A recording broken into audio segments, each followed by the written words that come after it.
All right, everyone, get ready, because today we're going deep with Jim Rohn and his 10 things you got to work on every single day. Yeah.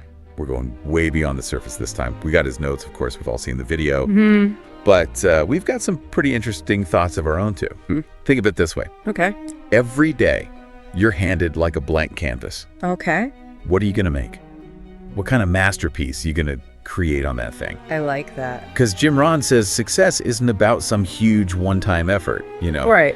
It's those everyday choices, like little brushstrokes, building up the whole picture. And what's fascinating is how he contrasts that with failure. He says it's rarely like this big catastrophic event. Right. But it's more those tiny errors in judgment that we repeat over and over. Yeah. Kind of like accidentally painting the wrong picture, one bad brushstroke at a time. Yeah.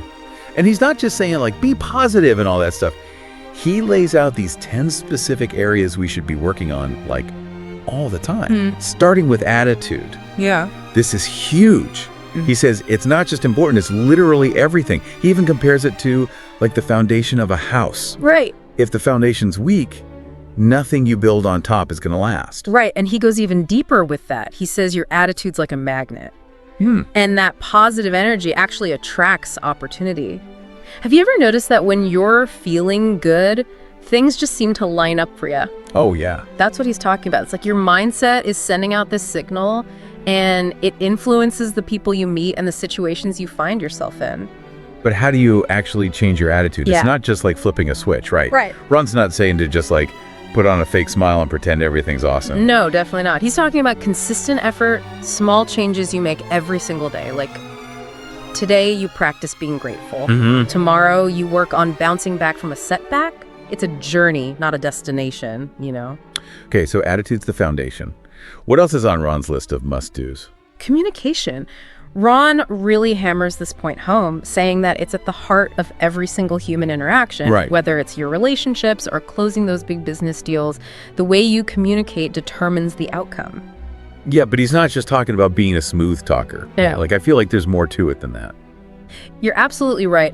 Ron stresses that real communication is about listening, truly listening, to understand, not just waiting for your turn to talk, you know what I mean? Yeah. It's empathy, reading between the lines and finding the words to express yourself clearly. So it's more like a two-way street. It's about sending the right message, but also being able to receive what's coming at you too. Exactly. And that's where the daily practice comes in. Today, maybe focus on truly listening to someone without interrupting. Okay. Tomorrow, you work on expressing your feelings assertively, but with respect. It's all about building those communication muscles, little by little. So I'm seeing a pattern here. It's like these small actions applied consistently can lead to big changes. Right. So what's the next area Ron talks about? Self-discipline. And here's where things get real. Oh, He says point blank, no self-discipline, even the best talent, the best ideas, they all mean nothing. It's that bridge between thinking about something and actually doing it. yeah, it's so easy to get excited about a goal.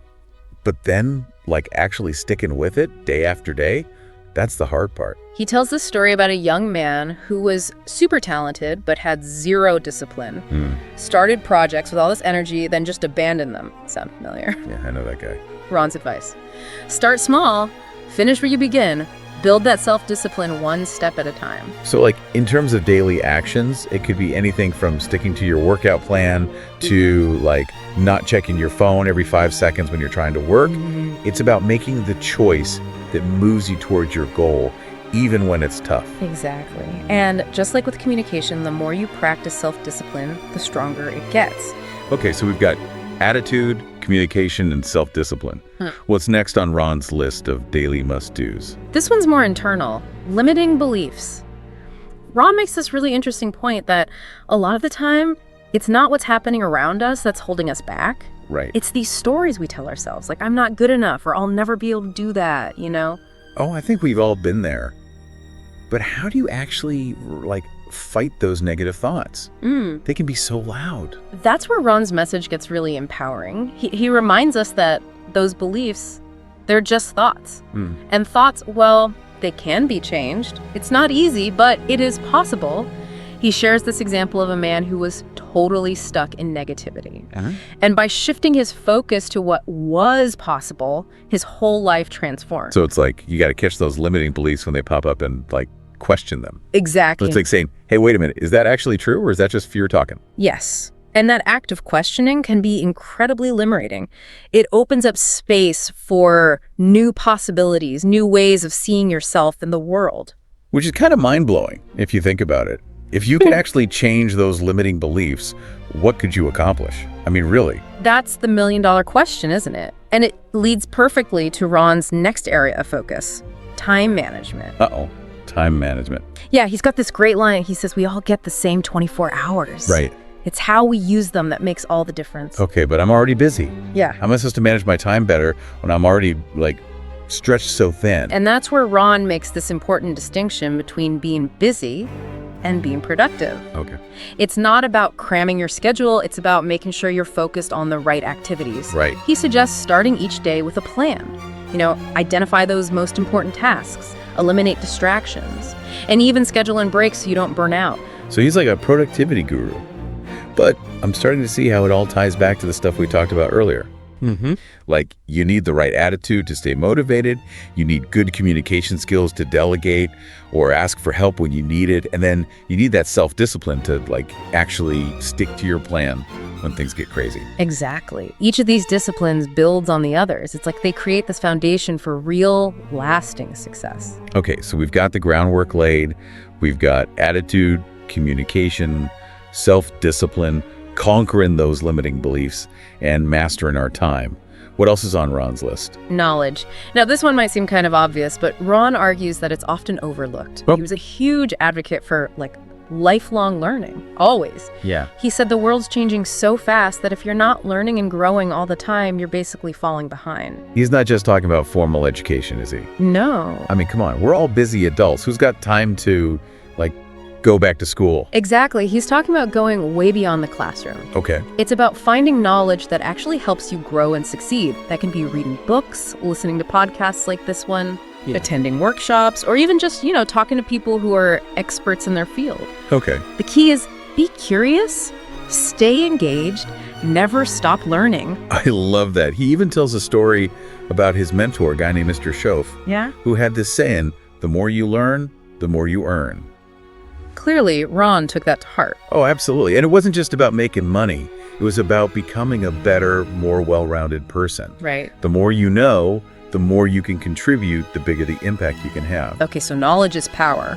But what about, actual practical power? The kind that comes with money. That's funny you should mention that. Rohn's next discipline is all about finances. And he makes this bold statement. He says, your financial situation, it's not something that just happens to you. Okay. It's something you create through your daily choices. Wait, hold on. So he's saying, I'm actually in control of my money. Not the economy, not my job, but me. That's exactly what he's saying. And he makes this really interesting observation that a lot of people struggle financially not because they don't earn enough, Right. but because they don't know how to manage it well. Okay, so what's the secret? What does he suggest we do? He gives some really practical advice. He says, track your expenses, make a budget, save a portion of your income, and invest wisely. Now, these are all things that, we all kind of know we should do, but actually putting them into practice, that's where the magic happens. Right. It's like he's got this classic money saying to spend less than you earn, invest the difference. Sounds simple, but I bet that takes a ton of self-discipline. You got it. And that's where it all comes full circle. You need the right attitude to believe you can be financially free. You need those communication skills to negotiate better deals or ask for that raise. Right. You need the self-discipline to stick to your budget, and you need the knowledge to make smart decisions. Wow. So even something as practical as managing your money is connected to these kind of intangible things like attitude and communication. It's all connected. That's the beauty of Rohn's teachings. He understood that success wasn't about just one thing. It's about developing this whole set of skills and principles that work together to create a life of, fulfillment and abundance, really. So far, we've covered a lot.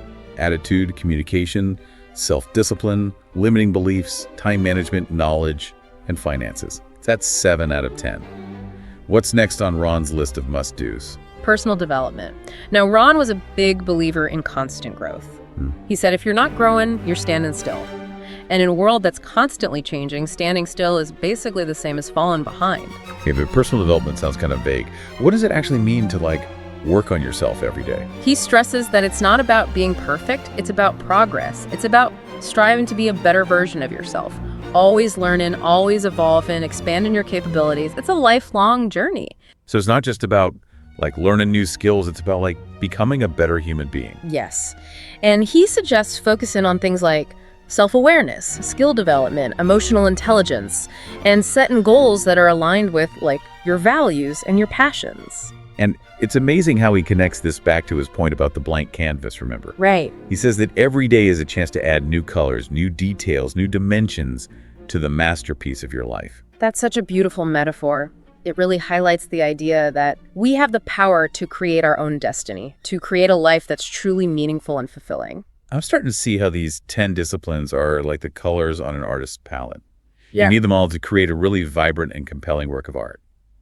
What's the next color Rohn brings in? This one's all about direction and meaning, purpose. He believed purpose is like your life's compass. Gives you direction, motivation, and helps you bounce back, especially when times get tough. Okay, but what if you don't know what your purpose is? Does everyone even have one?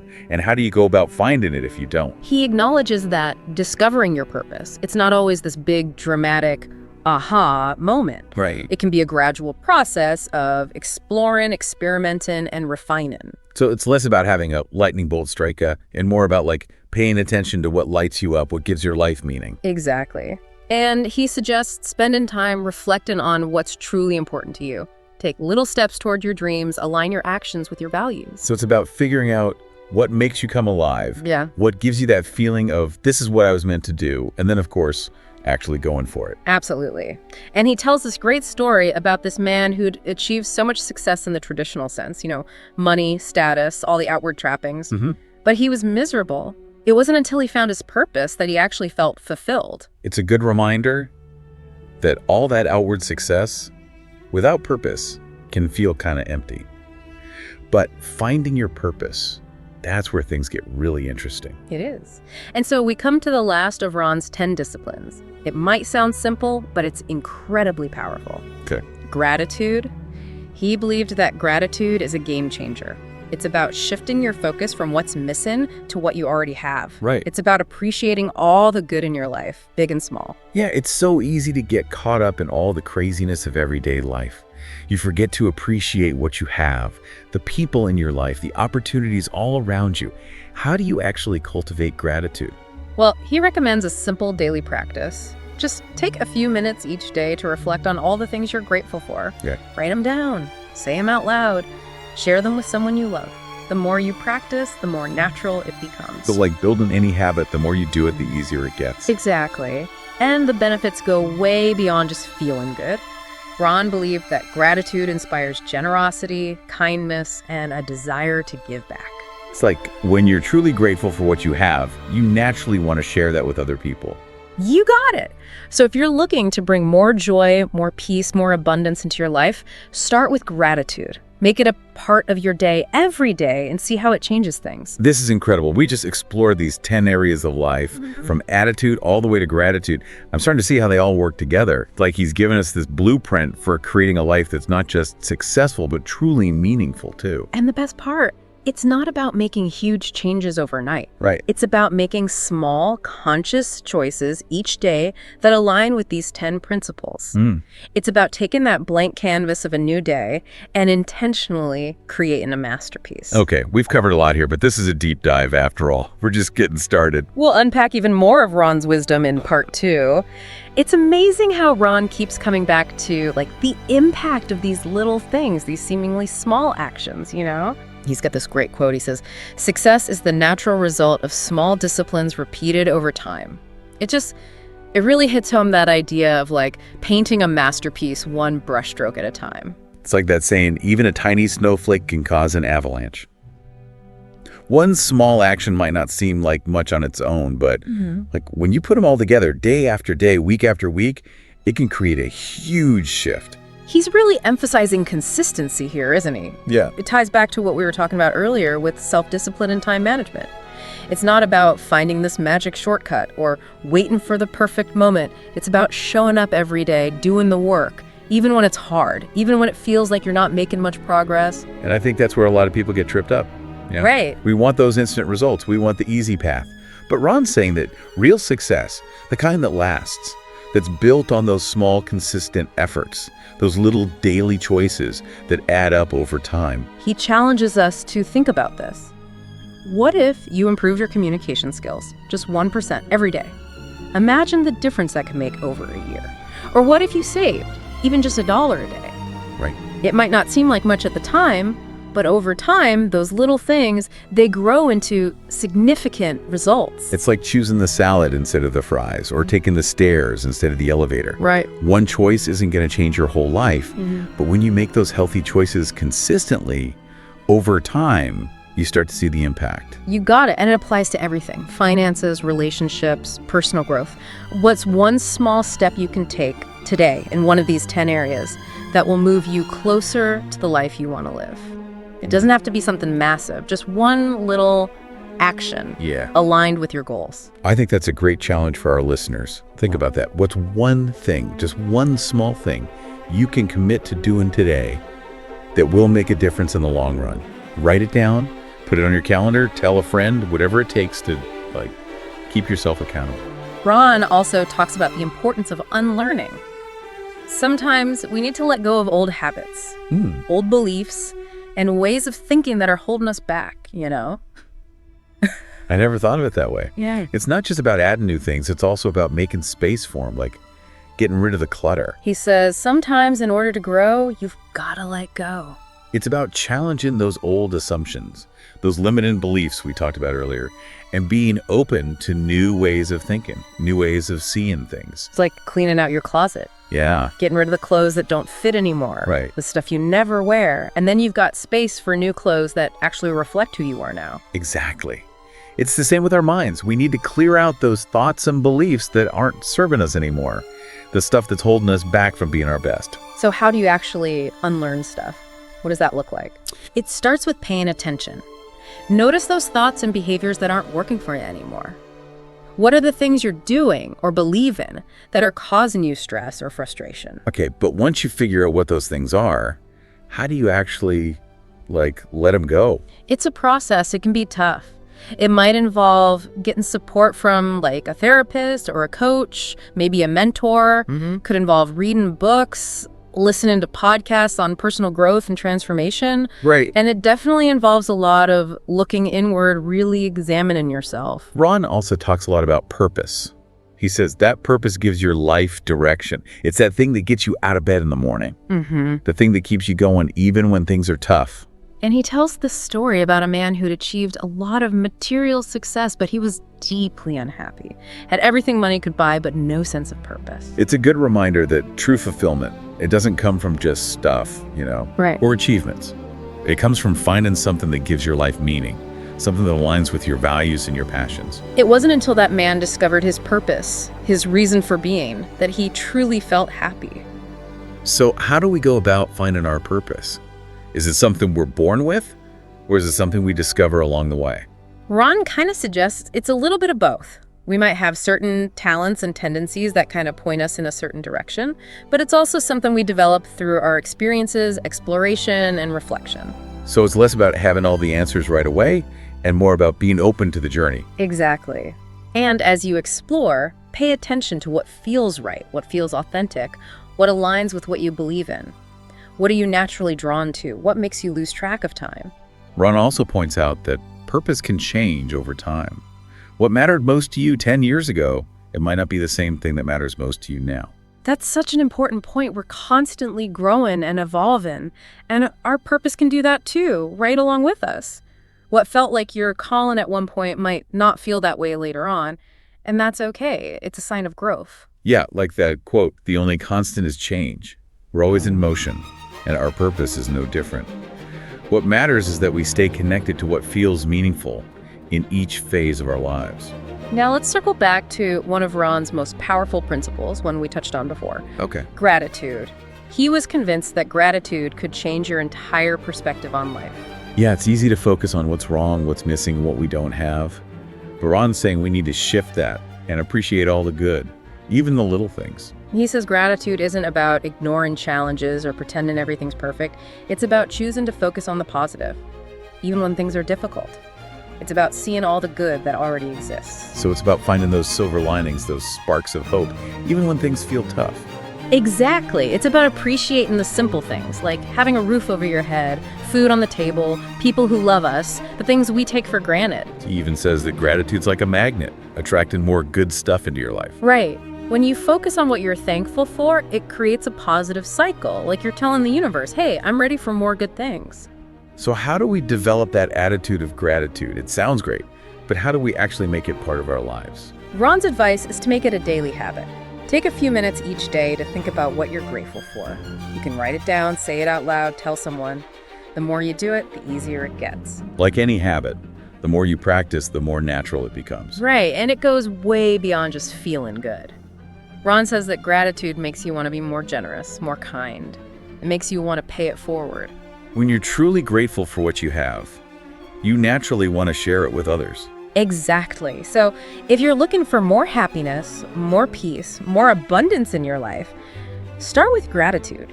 Make it a part of your day every day and watch how it changes things. This is powerful stuff. We've unpacked 8 of Rohn's 10 disciplines. And I'm really starting to see how it all fits together. It's not just a random list of things to do. It's like this whole approach to living a life of success, but also a life that's truly fulfilling. And it keeps coming back to that image of painting a masterpiece, doesn't it? Yeah.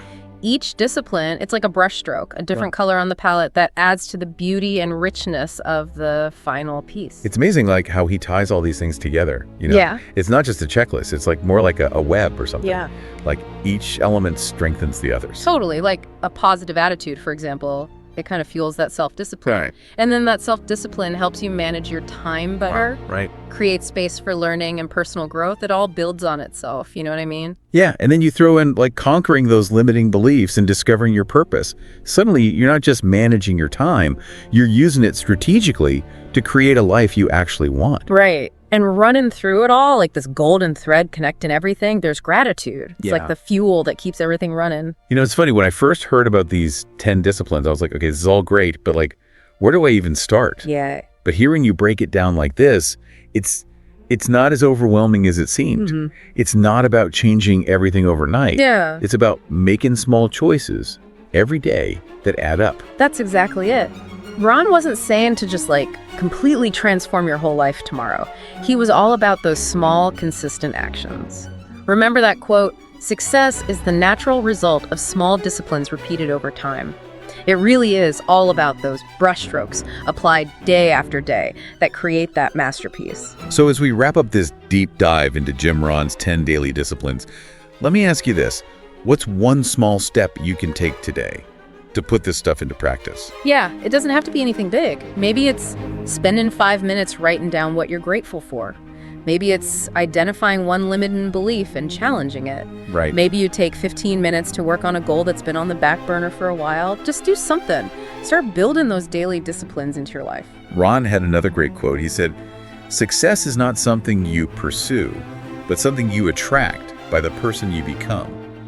So like, what kind of person are you becoming? What choices are you making each day that are shaping your future self? Don't be afraid to experiment, to try new things, see what works. The most important thing is to keep moving forward, one step at a time, towards the life you want. This has been an awesome deep dive. We've covered so much. Hopefully we've given you some things to think about and some tools to start using these principles in your own life. Rohn's wisdom is timeless, just as relevant today as it was years ago.